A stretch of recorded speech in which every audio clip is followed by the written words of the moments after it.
When you look over your shoulder, there's Kenseth.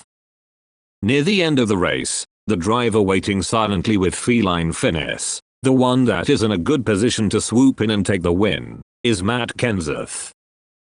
He started full participation in the top 10 NASCAR series from 2000, from Roush Racing, the top team of Ford. That year he attained his first victory and became Rookie of the Year. It was definitely an impressive rookie year, but Kenseth didn't let it go to his head. While being in the rough and tough battlefield of stock car racing, he always racks up points while hardly ever damaging his machine.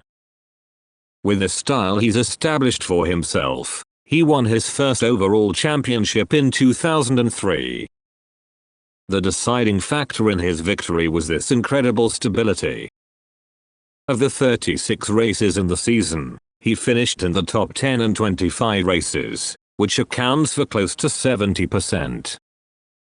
He only won one of those races, but he won the title. This was a feat only Kenseth could pull off. With his second conquering of the Daytona 500, Kenseth undoubtedly had a permanent seat with the top drivers of NASCAR.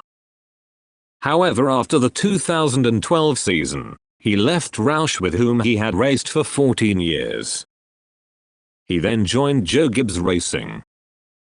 Perhaps it was the change of car in the team that gave him a good refresher, as in 2013 he won 4 races by the end of the first half of the season, showing that he had both the stability and the strength to win.